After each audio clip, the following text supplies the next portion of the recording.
गया बौद्ध धर्म। देखिए बौद्ध धर्म में एक ऐसा चीज है जिसमें न किसी का अवतार लिया गया है, न ही इनके बाद कोई रूप आए हैं। बौद्ध धर्म की शुरुआत किसने किए थे? महात्मा बुद्ध। अब इनकी कुछ हम लोग कैसे देखते हैं, पहले पारिवारिक जीवन देख लेते हैं।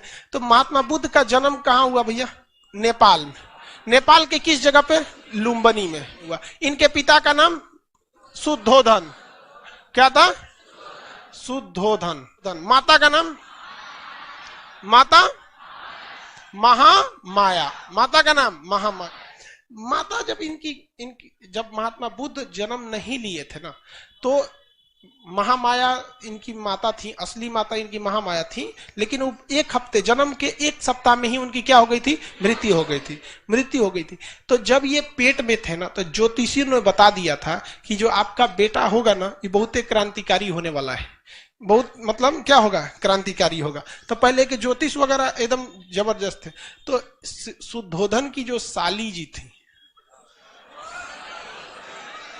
गौतमी, कौन थी? गौतमी। प्रजापति गौतमी। तो महामाया ने जब किसको जन्म दिया? सिद्धार्थ को। किसे? सिद्धार्थ। महात्मा बुद्ध के बचपन का नाम क्या था? सिद्धार्थ। महामाया ने जब सिद्धार्थ को जन्म दिया, तो पहले भी देखिएगा ना, लेबर पेन से बहुत महिलाओं की मृत्यु हो जाती। तो जन्म के एक सप्ताह में ही किनकी मृत्यु हो गई? महामाया की। तो इनका पालन पोषण किसने किया था? गौतमी। तो ये क्या थी? उनकी मौसी। लेकिन मौसी से ये इन्होंने क्या कर लिया था? विवाह कर लिया। ये अभी भी परंपरा देखने को मिलती। तो ये इनकी सौतेली माँ कह लीजिए या इनकी मौसी, क्या नाम था उनका? प्रजापति गौतमी। प्रजापति गौतमी। इनका कुल पूछेगा, कुल, यहाँ कुल का नाम क्या हो गया? शाक्य कुल। शाक्य कुल होने के वजह से ही इन्हें शाक्य मुनि कहा जाता है। शाक्य मुनि किसे कहा जाता है? सिद्धार्थ को। इन्हें क्या कहा है? सिद्धार्थ। जब ये जन्म लिए तो इनको ज्योतिषी ने बताया कि घर द्वार त्याग देगा। ध्यान से समझिएगा, जब सिद्धार्थ का जन्म हुआ तो ज्योतिषियों ने क्या कहा कि ये बहुत ज्ञानी बनेगा और दुनिया को सच्चाई के रास्ते पर ले जाएगा, घर द्वार मोह माया सब त्याग देगा। तब राजा परेशान हो गए कि एक गोली का भाग दुगा हो जाएगा, घर द्वार छोड़ देगा। तब तो पूछा गया उनसे कि इसका कोई उपाय बताइए। तो कहा कि सबसे सिंपल उपाय, अगर किसी का विकास रोकना है तो ब्याह करा दिए। सिंपल लॉजिक समझिए। बहुत ज्ञानी होगा, दुनिया को सच्चाई के रास्ते पर ले जाएगा, मोह माया सब त्याग देगा। इसका उपाय जो ये सब ना करे, ब्याह करा दे। समझ रहे हैं क्या लॉजिक है? तो इनका क्या हो गया? विवाह हो गया। और 16 साल की एक बहुत ही सुंदर कन्या से इनका विवाह हुआ, जिसका नाम क्या था? यशोधरा। तो देखिए इनकी शादी किससे हुई? यशोदा। शादी विवाह बहुत ठीक ठाक से हुआ, सब कुछ सही चल रहा था। पत्नी में पूरा अजुराइल रहते थे। वो डेली सवेरे मेकअप करके बैठ जाती थी। पूरे ये खा लो, वो कर लो, ई कर लो, कबो मेहंदी लगाओ, कबो काजल लगाओ, कबो टकला हो, कबो चोटी करो, कुछ कुछ करते रहो दुनिया। मतलब उनको फुल टू यही पता था, बताया भी गया था कि भाई बहुत बड़े क्या होंगे? ज्ञानी हो जाएंगे। क्या होंगे? ज्ञानी। इनको आप ही का काम है कि इनको कंट्रोल करके रखना है। लेकिन महात्मा बुद्ध को ना, अब इनको ज्योतिषियों ने बताया था कि भाई क्या करना है, इनको तो छोड़ के जाएंगे। लेकिन इनके मन में एक वैराग्य सब, तो इनको कहा गया, इन्होंने कहा सिद्धार्थ ने कि हम महल के बाहर जाएंगे। तो ज्योतिष ने कहा कि ले हो गया कांड, जाएगा महल के बाहर, सारी सच्चाई देख लेगा, हो जाएगा चौपट। यही हो गया। पूरा चुनना उन्ना छिड़का दिया गया और पूरा पुलिस उलिस लगा दी गई। आइए एकदम तैयारी से गए थे महात्मा बुद्ध। लेकिन संजोग अजब होता है कि वही में एगो बूढ़ा आदमी चला है, बीमार था, वृद्ध व्यक्ति, बीमार मतलब बूढ़ा था। तो बूढ़ा था तो उन्होंने महात्मा बुद्ध ने पूछा अपने सारथी से, इनके घोड़ा का जो नाम था, नाम क्या था? कंतक। घोड़े का नाम कंतक, चेटक उनका था। और इनके सारथी का नाम था चन्ना। सारथी मतलब समझते हैं? जो घोड़ा को लेके हाँकता है, चल चल चल। तो सारथी का नाम क्या था? चन्ना। क्या नाम था? चन्ना। चन्ना, सारथी का नाम चन्ना। तो सारथी चन्ना से पूछे कि ये वो आदमी ऐसे झुक के काहे चल रहा है? तो कहा कि महाराज बुढ़ा गया है वो। बुढ़ा गया, एकदम झड़ गया है, एकदम लुजुर पुजुर हो गया है, झड़ गया है। कहा कि महाराज सब आदमी झड़ जाएगा, ऐसे ही आप भी बुढ़ा जाइएगा। कहा हम बुढ़ा जाएंगे? तो इतना उठपटांग लगेंगे? तो कहा हाँ, कहेंगे भाई सबको जाना है यहाँ से। तो उनको दिमाग में खटक गया कि भाई गड़बड़ है, तो हमारे बाबूजी हमसे छुपा के रखे थे। तब तक आगे गए तो एगो बीमार आदमी मिल गया। तो कहा ये क्या हो गया है? कहा कि अब एकदम ये जाने वाला है, मतलब ये बीमार है, अब ये क्या है, इस दुनिया से जाने वाला है, ये अब चल नहीं पाता है। तो चन्ना कहा कि हमारा और आपका सबका यही दुर्दशा होने वाला है लास्ट में। तब तक और आगे चल गए तो कोनो को अर्थी उठ रहा था। कहा कि वो लेटा का है, वो पे कहा कि लेटा नहीं है वो आपको वो लेटा लग रहा है, चल गया है वो तो चल गया वहां पे। तो उन्होंने कहा कि सबको मरना है, सबको मरना है, आप भी जाएंगे, इस उद्धोधन भी जाएंगे, और आपकी जो महामाया थी ना वो चल गई और ये भी जाएगी। तब बेचारा एकदम टेंशन में आ गया। एगो साधु को देखा तो साधु से पूछा कि ई काहे बैठल है होगा? साधु योग के मुद्रा में बैठे थे, कोई मतलब नहीं, कपड़ा उपड़ा साधु लोग का वेशभूषा कैसा रहता है वैसे। तो उन्होंने क्या कहा कि ई काहे ऐसा बैठल है? कहा कि ये भगवान के में मतलब भगवान की आराधना में विलीन है। तो कुछ पूछे महात्मा बुद्ध ने चन्ना से, कौन भगवान? जिसके पास वो लेटा वाला आदमी गया था, मतलब पूछे मर गया था तो बताया ना चन्ना कि वो भगवान के पास जा रहा है। कहते मतलब वो भगवान के पास जा रहा है, उससे कनेक्शन लगा के बैठल है। तो उन्होंने कभी इस चीज को देखा नहीं था। तो इन 4 चीजों को देखा तो उनके मन में वैराग्य आ गया, और घर आए तो टेंशन में आए और यशोधरा से कहें कि देखना इस सब में कुछ ना रखल है दुनिया में। ये तो दिमागे ठनक गया जोन बवाल के लिए हमको लाया गया था बवाल आ गया इनके। तब तक पता चला कि यशोधरा गर्भवती। अब ये टेंशन में थे कि हमको घर द्वार छोड़ना है, और उधर से गर्भवती लड़का होने वाला था। इनको एकदम टेंशन था कि हम घर द्वार छोड़ देंगे। भाई जब बूढ़ा होना ही है, बीमार पड़ना ही है, राजा रहे चाहे फकीर रहे, बीमार पड़बे करेगा, गरीब होगा ही, मरबे करेगा, तो क्या जरूरत है झमेला करने का। तब तक वहां पे लड़का हुआ महात्मा बुद्ध का। तो नौकरानी सब पहले खुशखबरी लेके आती थी, जो पहले लाता था ना उसको कुछ गिफ्ट मिलता था, राजा वजा दे देता था सब। तो लेके आए तुरंत, महाराज की जय हो, यशोधरा को पुत्र हुआ है, तो बेटा हुआ है। तो बेटा का खुशी भारत में कुछ ज्यादा रहता है। समाज है, पुरुष समाज है, समझ में गया कि नहीं? बेटी का अभी भी मतलब, अब तो शहरों में थोड़ा सा कम है, लेकिन गांव में अभी भी मान के चलिए अगर किसी को एगो बेटा नहीं है ना, तो एगो बेटा के इंतजार में 9 गो बेटी पैदा कर सकता है। वो फुल स्टॉप तभी मारेगा जब एगो उधर बेटा लग जाए, नहीं तो कॉमा दे के आगे बढ़ते रहेंगे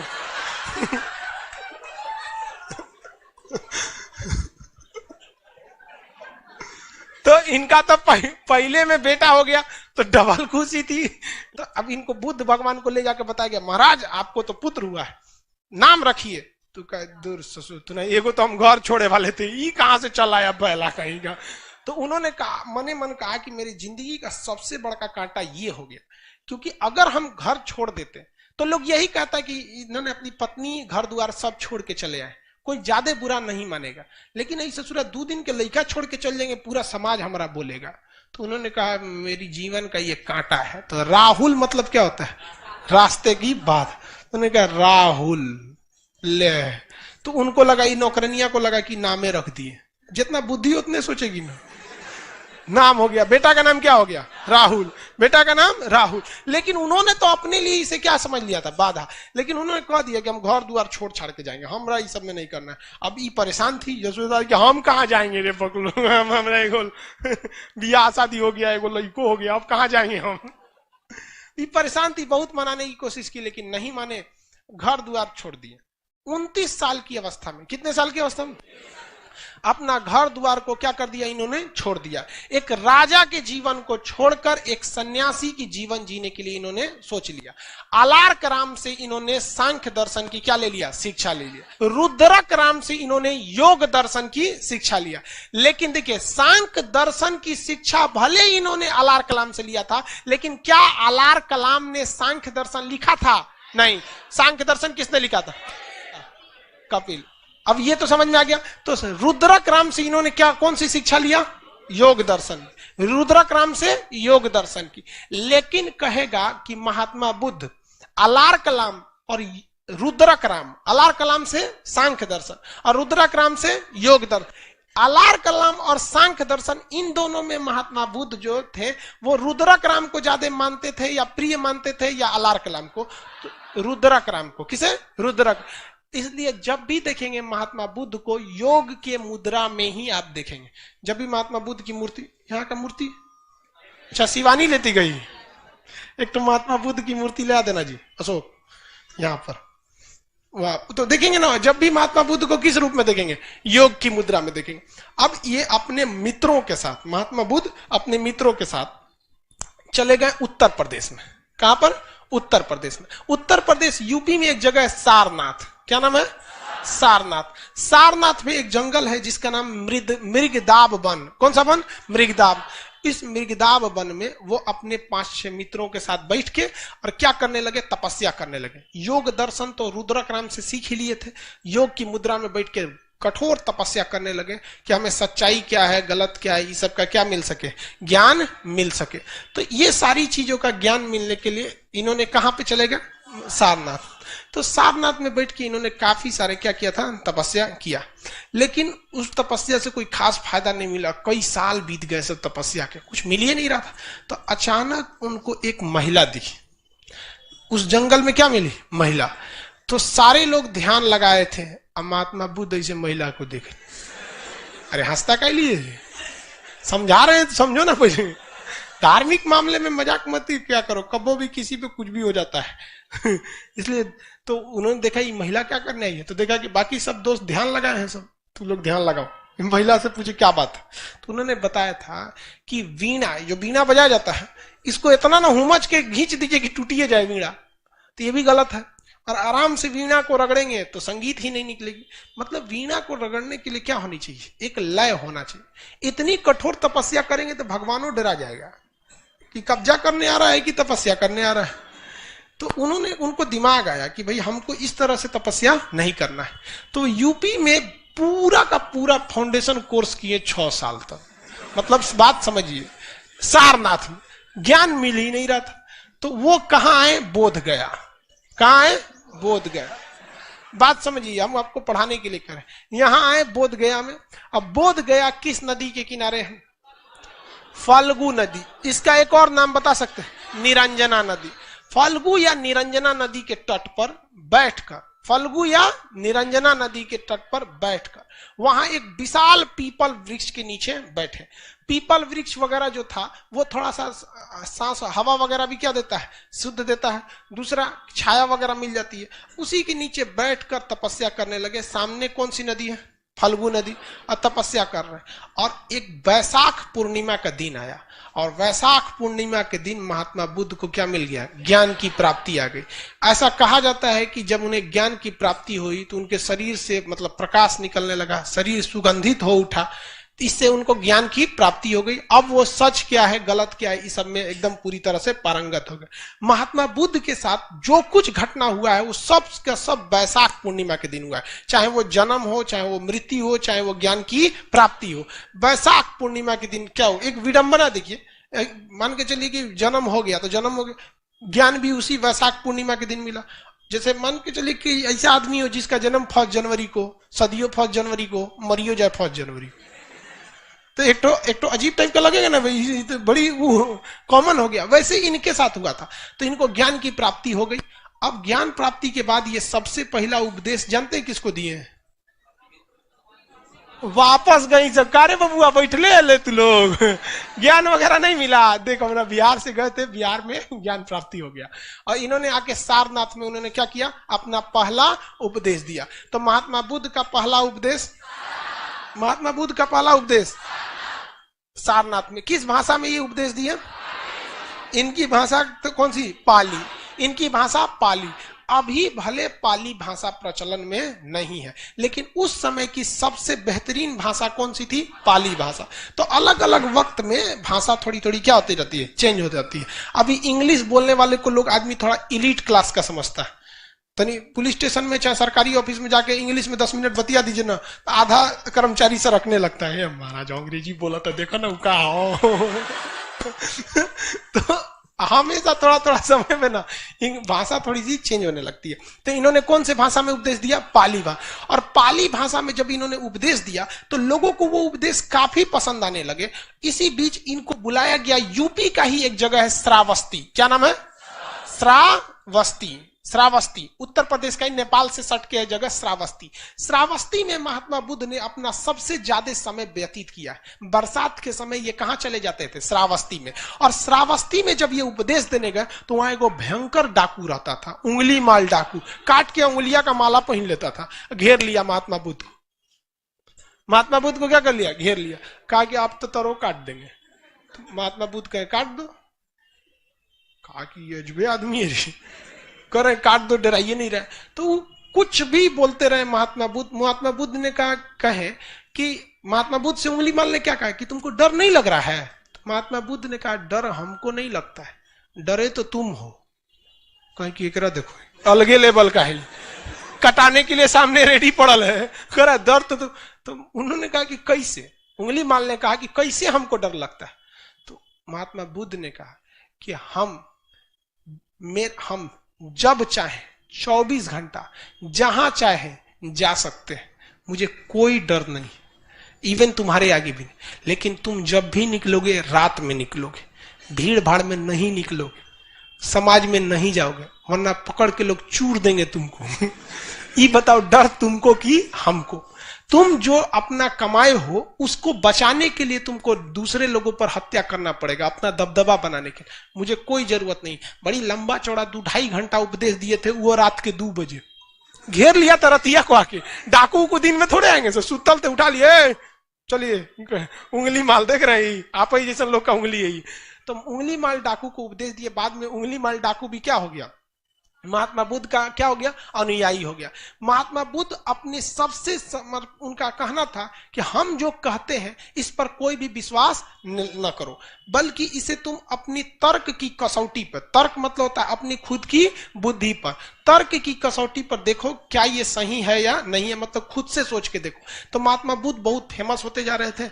उसी बीच वो दान उन लेने के लिए जहां तहां बैठे रहते थे। भाई भिक्षा, इनका मुख्य कहना था कि ज्यादा कमाओ मा के मत रखो, भिक्षा वगैरह लेके क्या कर दो, रख लो, अपना भिक्षा जितनी है अपनी भिक्षा से ही अपना जीवन यापन करो। तो जाते थे तो बहुत लोग उनको उपहार देते रहते थे। एक दिन एक गांव में गए तो एक बुढ़िया उनको उपहार दी, और वो जानते कौन उपहार दी? जूठा आम।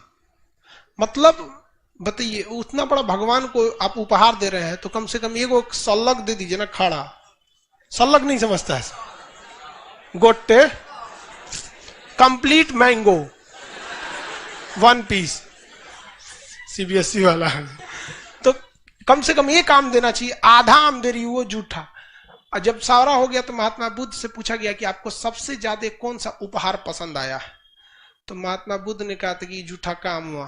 तो लोग जो सोना चांदी दिए थे वो कहने लगे कि अब सठिया गई लोग, उनके जूठे आम पसंद है। तो उन्होंने क्या कहा था कि जो आम जो बुढ़िया ने दिया है, इसने अपना सब कुछ दे दिया, इसके पास कुछ नहीं है, और जो तुम लोगों ने दिया है वो अपनी टोटल संपत्ति में से कुछ दे दिया है यहाँ पर। और हम लोग को विचारधारा देखिए, हम लोग अपने टोटल संपत्ति का, जितनी संपत्ति रहती है, मान के चलिए जिसके पास 100% संपत्ति है, इसका वो भगवान को कितना देता है पता है? 0.0001% भी नहीं देता है। देखते हैं 0.01% भी नहीं देता है, 200-500 चढ़ा देता है, और सोचता है कि भगवान हमको वीडियो कॉलिंग पे हमारी समस्या सॉल्व करे। अरे कहीं का इतनी सा में तो भगवान को ब्लैकमेल कर रहा है। तो इन्होंने कहा था महात्मा बुद्ध ने कि इसने अपना सब कुछ क्या दिया, हमको समर्पित कर दिया। आनंद इनका सबसे प्रिय शिष्य था। इनका सबसे प्रिय शिष्य क्या था? आनंद नाम था इनके सबसे प्रिय शिष्य का नाम। आनंद बहुत प्रिय शिष्य थे। एक इनको ना एक बहुत बदमाश लड़का था, गाली उली देता था महात्मा बुद्ध को। तो एक दिन महात्मा बुद्ध के स्टेज पे बुलवाएंगे, रे इधर आओ, गरिया रहा है तुम हमको? कहा हाँ। तो यहाँ बगल में खड़ा करा कहे तो गरियाओ। 1 घंटा गरियाया महात्मा, और गरियाओ 2 घंटा। वो थक गया गरिया के, कहा कि अब गाली खत्म हो गया, थक गए हैं। तो महात्मा बुद्ध ने कहा कि देखो, मान के चलो कि हमने अपना कोई सामान तुमको दिया और तुम मेरे सामान को लेने से अगर इनकार कर देते हो तो वो सामान किसका होगा? तो उसने कहा कि सामान आपका था, हम नहीं लेंगे तो आपका हो जाएगा वापस। कहा ठीक है, जो तुम्हारी गालियां हैं ना हम नहीं ले रहे हैं। ये गाली किसकी हो जाएगी? कहा कि गुरुजी तो सब हमारो जी तो महात्मा बुद्ध का बहुत बड़ा क्या हो गया, चेला हो गया। लेकिन ये आनंद महात्मा बुद्ध से कहता था कि महाराज खाली आप ऐसे साधुअन को लेके घूमते हैं, महिलाओं को भी शामिल कीजिए। बदमाशी बहुत करता था। अरे भाई देखिए, आप इस चीज को ना अन्यथा में नहीं लेंगे। तो महात्मा बुद्ध का महिला उला को शामिल मत करना, महिला को शामिल करोगे हमेशा परेशान रहोगे, टाइम से आएगी सब नहीं, बैच चालू होने के बाद आएगी सब, तो परेशान होकर रह जाएगा। कितना समझा के रख दो टाइम से नहीं आएगी सब। वैसे ही भाई उनमें साधुओं की सभा होती थी, सब साधु अपने में ध्यान में रहेंगे। लड़की सबका लेट कौन सी पे होता है? हाँ, लड़का का कभी लेट होता है नहीं, वो तो लॉज में निकलने के बाद बटन बंद करता है। बाल उल्टी करे, चल चल। रूम से निकलेगा तब चप्पल पहनेगा, इसे फंसा के चल दिया। वो सब ना, अरे बाप रे बाप, क्लास भाड़ में जाए, क्लास जरूरी थोड़े कबो हो सकता है। तो महात्मा बुद्ध शुरुआत में महिलाओं को बौद्ध धर्म में समाने के लिए तैयार नहीं थे, लेकिन ये बार बार कहता था आनंद महाराज जरूरी है, समझ नहीं रहे हैं आप। तो महात्मा बुद्ध ने कहा ठीक है चलो, अब महिलाओं को भी बौद्ध धर्म में शामिल कर लिए। महिला लोग चाहे वो लाइव में है चाहे यहाँ है, ये बात जरा ध्यान से समझिए, ये हम नहीं कह रहे, महात्मा बुद्ध कह रहे हैं। जब महिलाओं को उन्होंने प्रवेश करने की अनुमति दिया तो उन्होंने कहा कि अब बौद्ध धर्म ज्यादा दिन नहीं चल पाएगा।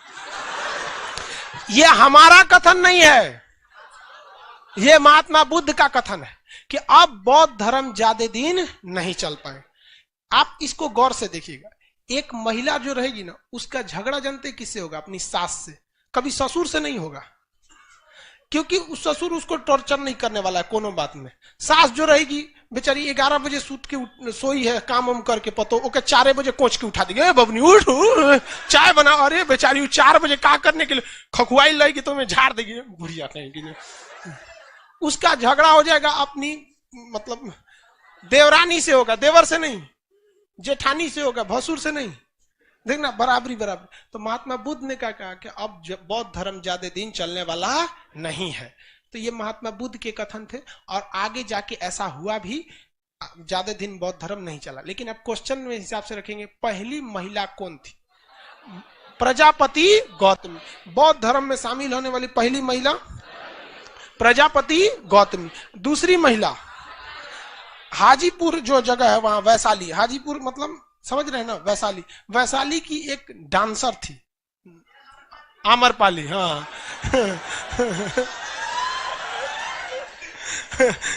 कर, हाँ सर आम्रपाली लग रहा है कि गौए की थी। कहाँ घर है? हाजीपुर। अच्छा, तो वहां की एक तो डांसर थी, आम्रपाली नर्तकी थी। अब वो भी क्या हो गई, बौद्ध धर्म में शामिल हो गई। बौद्ध धर्म ने सबसे लोगों को कहा कि देखिए आपको कठोर नियम पालने की जरूरत नहीं है। बौद्ध धर्म में 3-4 सिद्धांत दिया, अष्टांगिक मार्ग दिया, सत्य का सिद्धांत दिया, और उसके बाद उन्होंने त्रिरत्न दिया, बुद्ध धम्म और संघ। बुद्धम शरणम गच्छामि, धम्मम शरणम, संघम शरणम गच्छामि और धम्मम शरणम गच्छामि। ये उनके त्रिरत्न है। ठीक है, आज के लिए इतना ही।